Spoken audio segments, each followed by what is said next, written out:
It rained this morning, so my dad didn't feed hay. So I fed hay after the rain quit, getting these calves lined up here. That one's only been here for 3 days. I might have to take it out of the pen. It's got a cough. Meet the Peterson family. Our dad, the 3 Peterson brothers, and our families farm together in central Kansas. Our family farm started in 1882 and has been raising cattle and crops ever since. Please subscribe to this channel and give us a like and a comment if you enjoy the video. These cows on corn stalks are following me. I gotta get the bull off of them, and he needs to go to a different set. He doesn't need to be on here any longer. I gotta get him down across this creek into a pen, and then I can get him taken off. I'm also bringing him protein today, distillers. This cow has a limp. She was out on corn stalks. I saw her last time I was there. So while I took the bull off, I took this cow off. I'll probably get some LA 200 and then maybe go to a different group of cows. Okay, so there's this pen of Charolais lined up. So you can kind of tell which one's not feeling good in the pen. So this one's not feeling good. And all those ones are feeling pretty good. They're hungry. Their appetite is telling them it's time to eat. This guy's immune system is telling him, you don't feel good. Okay, those ones are all going to be kept, feed a little longer. These ones are going to be sold. And we need to look through this little alley again. So I'm bringing the M7 and the rake home. There's the field we drilled the very latest to a cover crop, and it's where the, I guess, army worms ate all the Sudan grass and millet that was in that mix, but they left the broadleaves, it would appear. I promise you there was Sudan grass and millet growing out there, and now there is none. I noticed that a few weeks ago. After they went through, I sprayed the alfalfa for them, and I did not spray the cover crop. I was not going to spend money there. But I'm thankful they didn't eat everything, because it seems like they very well could have. They like to eat alfalfa, but they decided not to eat the broadleaves here. They must have liked the Sudan better. I thought that was pretty weird. Have you guys ever heard of that? Has anyone else ever experienced that?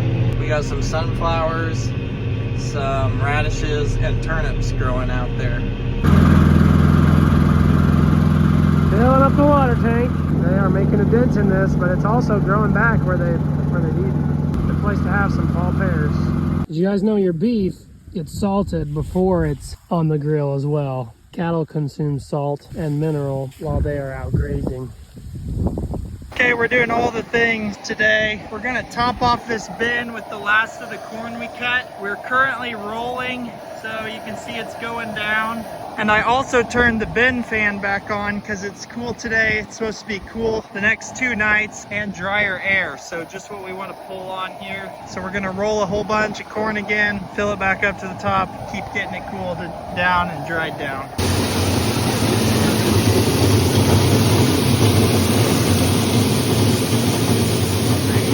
My hands got a little dirty there. Okay, we are usually spoiled with binning in dumps, but we have 2 hopper bottoms to bin. Well, at least one. We don't think the second one's gonna fit, but we got corn in them. Alright, now we're using the hopper trailer. So we don't do this very often because it's easier to just back up the end dump. But this is what we had for field to fill. So we just have to swing. We had this swung back and then we swung it under. It's kind of heavy. Newer augers have like motorized wheels and stuff, but we make it work.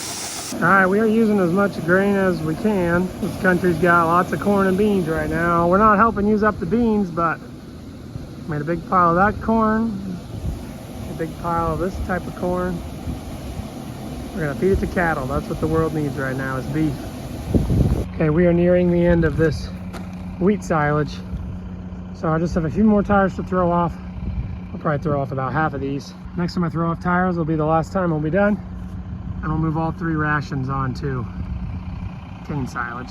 Right now, 2 of the 3 rations are using some cane silage, so it'll be pretty easy. switch over, just a gradual, so the cattle are used to both of them. There's level little distillers when they're on corn stalks. This pen sells tomorrow. Farmers and Ranchers in Salina. Get there and buy our heifers. All right, our home raised steers and heifers have been on feed for like 10 days. And so we're gonna sort them heifers and steers.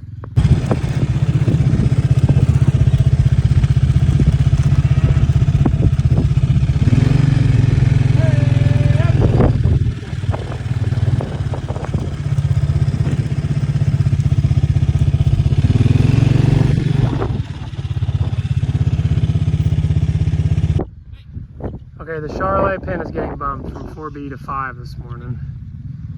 They are eating really good. We're gonna kind of keep them north away because we're gonna move a couple pokies into this pen. We don't want them nose to nose with this pen in the same water.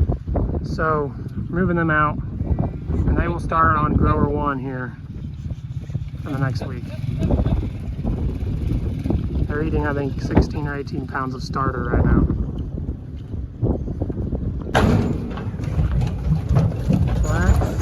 Two Charolais, 2 Reds, getting on the truck. Been here about 91 days. They're headed out. Hopefully they weigh 775. Not sure yet. Every now and then you buy something like this, and I bought him and his 2 sisters, her and her 2 sisters, 3 really small. They were like less than 450 pound heifers in Salina. I can't remember exactly what month. It might have been April, but she's gonna have to be a butcher heifer because she never quite gains frame like the rest. All right, had one of my last 10 calves born, and I just flung this thing open and let him in here, and I could tag him without the mama bothering me. Come on out, buddy. You did good. So the Sioux Steel calving pen became a Sioux Steel tagging pen.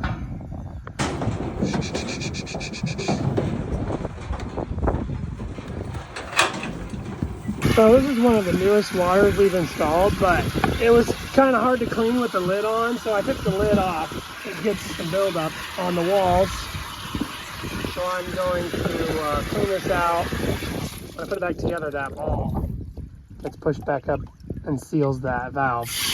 You can see release, the water goes down as the water level comes up, turns off the float. The float turns off the valve. And so I'll clean out the rest of this. There's kind of some sand and just feed that comes out of their mouth and ends up in their water. So I'll clean the rest of this out. I just fueled up this combine to be ready for bean harvest. Actually, the last thing I harvested was not wheat, it was kernza.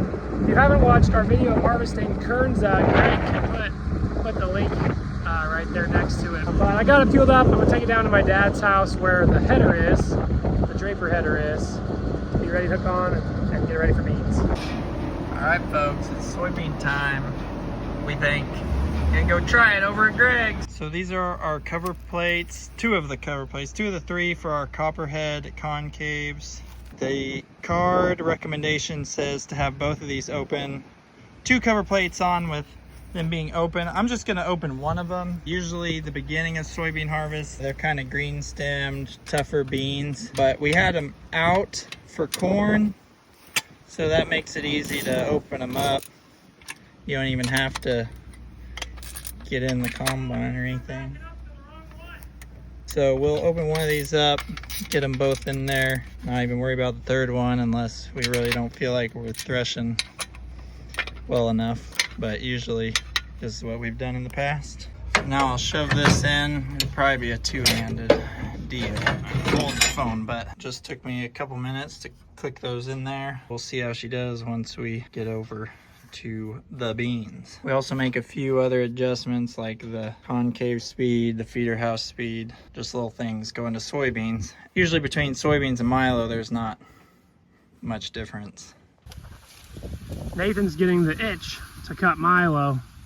He's out here with Tester. like 19. This variety would maybe be, at this field, would maybe be our first one to try. But mainly just because the combines are right here. We kind of want to do beans first, but I wanted to make my joke. All right, we've got the MacDon corn head unhooked. We are done with that demo. They're gonna come get it. But we're hooking on to our other MacDon draper heads because it is soybean harvest. It's time to go. Nathan and I are gonna head over to my house. All right, we're heading over to my house. There's Dad coming from my house. He is gonna go field cultivate some spots, some rough spots in the field where we're planting wheat. We don't field cultivate very much. Our field cultivator is old and worn out, but we do use it as kind of a spot treat. We got a rough spot, maybe where the cows tore it up, or maybe we needed to do some dirt work to fix some holes or ravines. Use that field cultivator to smooth it up before planting. A lot of people around here that are tillage to where they would use a field cultivator on all their wheat acres, where we are no-till, so we just use it on a couple acres. But that's what Dad's doing today while we're gonna go over and try these beans. You guys ready to cut some soybeans? Just wanted to give you guys a glimpse into what they look like. This is probably the best part of the field. There's several spots like this where you can just see loaded with pods. Pretty nice and tall, pretty nice and thick. We will see how they end up yielding after we combine them, but they sure look good. I've raised probably 60 bushel beans dryland here before, hoping for probably 80 is what these look like, maybe 90 in the best part of the field. This area of the field I've raised 50 bushel beans in before, and I'm hoping for 70 in this part of the field. Growing my field, the wheat, second year wheat, so it had to be sprayed all summer, but it should sprout really quick. In fact, what I drilled before the rain, 18 acres, is already 2/3 of an inch grown out of the seed. So I hope to graze this. I've grazed my fields in the fall plenty of times with the farm's cattle. I hope to graze this over the winter and early spring with my own calves. So we'll see if I can afford any to put out here. I'll probably mix some of my own calves with the farm's replacement heifers. And that's what might graze this field. Well, the soybeans are pretty borderline, and the 9770 has a oil leak. Wasn't leaking while we were cutting corn, so I think it's on the header side of the single point hookup. Hopefully we'll get that fixed in the morning, make sure everything's going to be working good for beans when they are totally ready. And I do think Greg's are ready, but the rest are pretty green. But I'm going to trade off Kendal here on the drill so he can go do chores, try to get this field finished tonight, try to get a lot of drilling done tomorrow before the weekend. How's it going in? A couple days worth of stuff. Yeah, your handfuls of stuff. Good moisture for sure. Yep. Yeah, The depth is about right. Yeah, it looks pretty good. I think what we drilled very first is already out of the ground, and Even the stuff from 5 days ago is about 2/3 of an inch. where we stopped is already sprouting too, just not quite out of the ground. So getting a good start on wheat. How's the bean field? It's good. They've got some really green spots that we're going around. That's what I thought from the road, but you know, it's Greg's field, so he's itching to harvest. Well, I think the dry spots are dry, Yeah. and so we'll get them and hopefully get the combines all set and ready to work good. So By October 9th, usually we have some beans knocked out. yeah, this is kind of unusual, but all those late rains made a big difference. So Got some cattle moved and sorted today. Make ourselves an empty pen for another set of superior ranch calves coming from Colorado on Monday.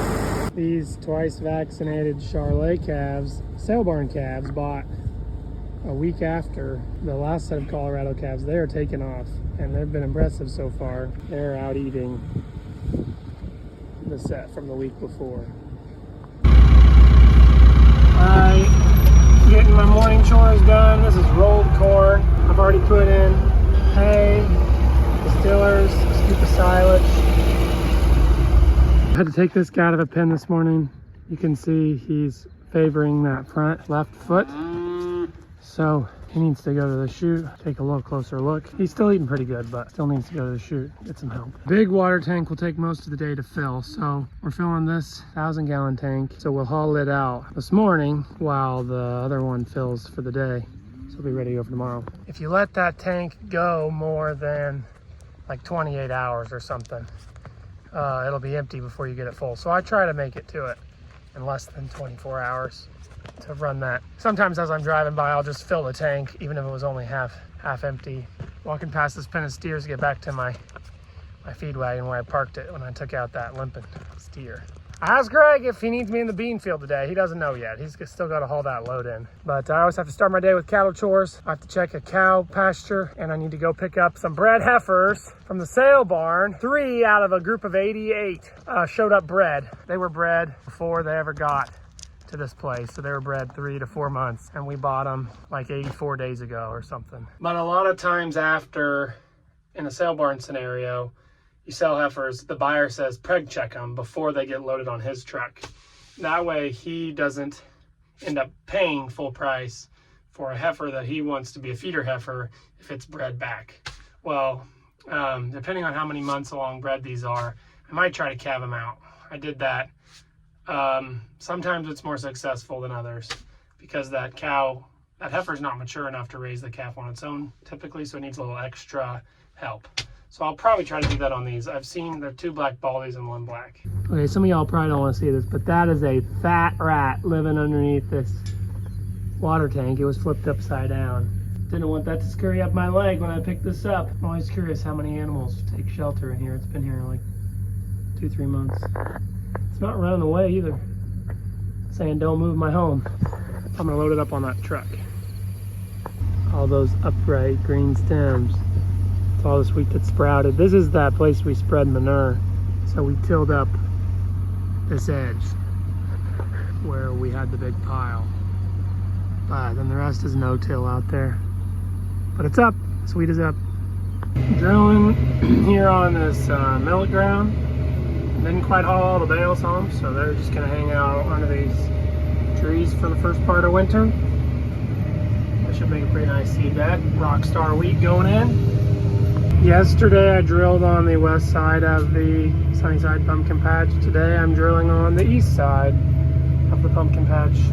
Yes, I'm drilling into green sedan grass, but we did it last year and we raised 80 bushel wheat, and so we sprayed off kind of the east edge of this, but there's still, this little strip has some green. This here is the worst part of this field that historically has only raised 30, 40 bushel beans at the most. This year, we got some really good looking beans here. So we're looking at adding 30, maybe 40 bushel an acre onto this part of the field, this is when the drip irrigation really pays for itself, when it's doubling your yield. Over by my house, I'll show you guys some footage. That stuff is going to possibly do 70, 80, maybe more.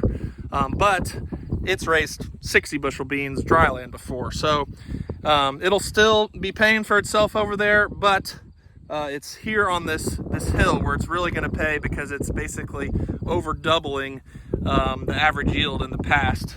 I think it was 3 years ago I planted soybeans on this entire field, and it averaged 22 bushel an acre because it was a drought. And so even in a drought, I think that's when the whole field will see over double of what it would have yielded if it would have had some water. We got started with soybean harvest last night. 9770 had a minor breakdown we had to fix right away, but the 9610 cut a couple down and backs here of these drip irrigated beans. We've got a few green spots we're having to cut around, but those should be ready here in a couple days to finish the field, and then it'll go to wheat. We'll see what this ends up yielding. It was the combine with the yield monitor that went down last night, so I didn't really get to see much of what it was yielding, but by my rough calculations, I think we're close to 70, which on this hill here, this is the worst part of the field. That was definitely my goal, was to get 70. Each of these coulters has a greaser, so I went underneath, I spun them to where I could get the best angle on them and line up the grease gun, pump grease in there. So there's 55 of those on this 35-foot drill. And I ran out of grease basically. This one didn't really get any grease. It maybe got 2 pumps. But it did 54 of them before running out. And I sent the extra grease cartridge with Nathan to the soybean field. So miracle to have the perfect amount of grease. Time to put some more acres on this drill. We are maybe gonna get caught up with the wheat drilling before we have bean ground opened up to drill. There's like another 180 acres left of open ground, of corn stalks, a little bit of second year wheat. And then we'll be following the combines with this rig. All right, we are going. We got some green leaves, but this field is testing in the 13s. And there's my pond. That's what I pumped water on all these beans through drip irrigation. Trying to finish this field. I just have a tiny bit of seed left. I have just a tiny bit of fuel left. It's blinking at me, but trying to finish.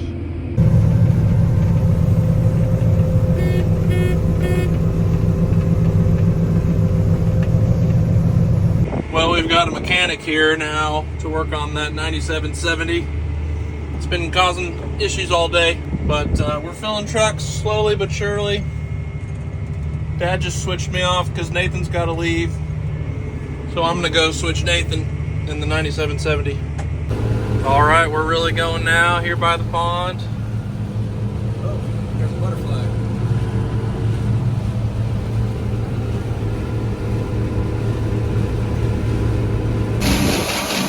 Far from distraction, but I did not finish the field. I had it down and back left. I gotta fill with speed. Too fast. You need a tractor when you have a Dewey's bale bed. You gotta fill seed wheat.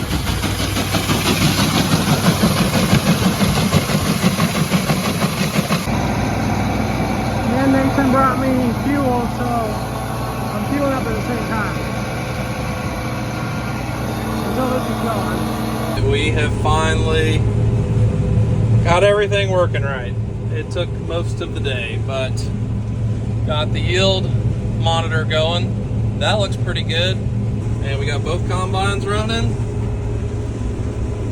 but only going 3 miles an hour. They're pretty green plants, but the beans are dry, so we're running. There's the drip irrigation sign, Nutri-Drip. Getting her harvested. I'm glad I finished this little nook when I did. Now all I have to do is go down and back. This strip that's unpainted is the waterway. And I'm gonna end up on the south end of the field, which is right by the road, so that's nice.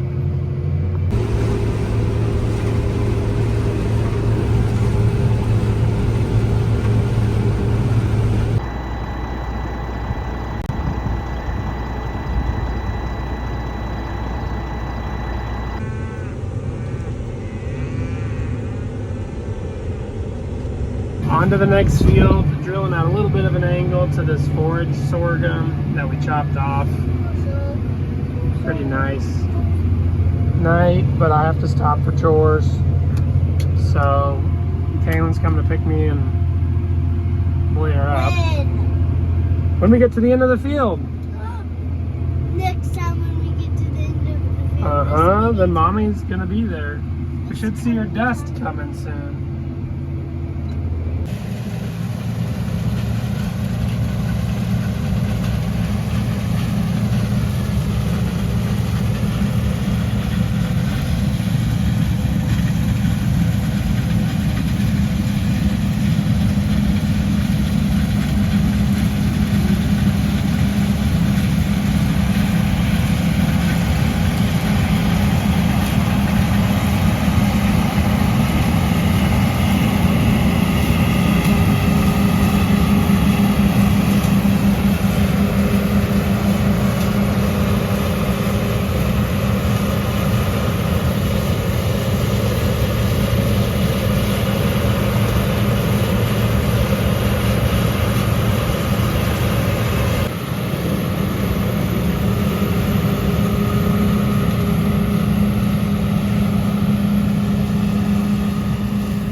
is the rhythm when possible. I worked drilling most of the day. Then I stopped in for a little supper, hung out with my kids for like 45 minutes. And now I've got the field outlined nicely. I can drill another hour or two while the field's outlined and I got GPS. Can get another 20, 40 acres done. Well, I drilled 20 acres there with my daughter before chores and supper.